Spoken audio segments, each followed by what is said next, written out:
Welcome to my vegetable garden. One of my favorite crops are sugar snap peas.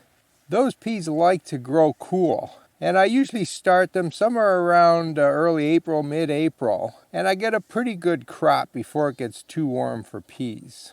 But last year I was looking at my garden and thinking, how can I get these seeds planted earlier?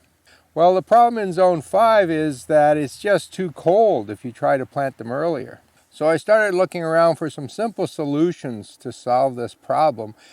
In today's video, I'm going to show you two things that I'm now doing to allow me to plant peas earlier. And I'm now planting them late March. Now, before I talk about those shortcuts, let me just quickly explain how I grow my peas. This is a fixed trellis with a nice metal grid on it. And so every spring I grow peas on this side for my early crop. And on the other side, I plant my cherry tomatoes. And I love Sweet 100s. They grow as a vine, and by end of summer, they're over at the top of the post here. You can see that some of the tomato stems from last year are still here. I don't clean things up in the fall. I do that in the spring. Anyways, back to peas.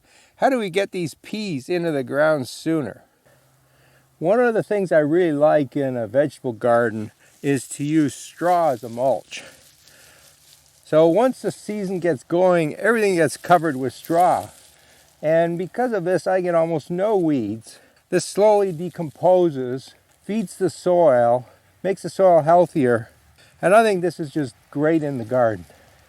The problem is, it also delays planting. The straw that's sitting on the pathways here keeps the ground cold. So if I come out here early April and move some of this, the ground underneath is still frozen solid. I can't plant in that. So one of the things I've always done is I come along here in the fall and I rake the straw off any place where I want to do early planting. I've already planted peas in here around the 20th of March. But last fall I raked all the straw over to expose the soil. Now what happens is that when we get sunlight in late winter, early spring, the black soil heats up faster if it's uncovered. If I leave the straw on top of that, it'll still be frozen.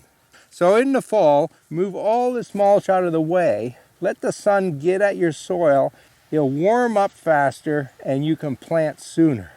So that's trick number one. Here's trick number two. I contacted my friend, the Maritime Gardener. He also has a YouTube channel that's worth watching. He does a lot of videos on vegetable growing. So I asked him, how can I warm up my soil sooner? And he gave me this idea. Cover the soil with plastic. This is just regular plastic from a Home Depot or home hardware type store. Doesn't have to be anything fancy. Put this down in the fall. What this does is it creates a little greenhouse underneath it, and the soil gets warmer. This will happen in the spring. The sun will come down, warm this soil, and believe it or not, the soil under this plastic is a few degrees warmer than it is out here. This spring, I actually took some measurements of the soil, both out here and under the plastic, and I'll put those up in a second. This is a really simple way to make a greenhouse. Now you can do more fancy things. You can make all kinds of chambers, you can make little greenhouses and so on, but this is so simple. The seeds under here are just starting to sprout. So another day or two, I've got to take the plastic off and let the peas start to grow. This is the last day of March and I've never had peas germinate this quickly. And by the way, the peas I'm growing here are sugar snaps, and they're the only pea I would grow. They give you a big harvest, they're good to eat fresh, and I have no bug problems with them. They're so easy to grow. Get them in the ground early, grow them up a trellis, because they will grow 5 feet tall, so you do need the trellis. Now let's have a look at the difference in temperature between the soil out here and under plastic. I went out to the garden on a warm, sunny afternoon to measure the temperature of the air both outside the plastic and under the plastic. So I measured the general air temperature about a foot above ground level, and then I measured the temperature right at ground level. And then I took the thermometer and I pushed it into the soil so it was measuring the temperature about 2 inches deep. So this would be right around where the roots would be coming out of the seed as it germinates. And here's the data I got. As you can see, there's a fairly significant difference in temperature. We've got 4 or 5 degrees Fahrenheit difference under the plastic and outside the plastic. Now this might not sound like a lot, but in early spring, when seeds are trying to germinate, this can make all the difference for a faster germination. This increased warmth will also help melt the ice out of the ground faster, so you'll be able to work the soil and plant sooner. Now these measurements were taken on a sunny day, and it's not surprising that the air under the plastic is a bit warmer. But I wanted to see how well does the plastic actually hold in the heat. So on a different day, I went out very early, at about 8 a.m. The sun was rising, but didn't have a chance to heat up the area where the plastic is. These are the temperatures I recorded.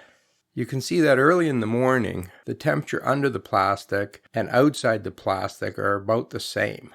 What this tells me is that although the plastic warms the soil during the day, that extra heat is lost during the night. The plastic will hold in heat for a certain period of time, but sometime during the night, all that extra heat that's in the ground under the plastic is lost to the air. Now this was a pretty cold morning, but still, there was very little heat kept under the plastic overnight.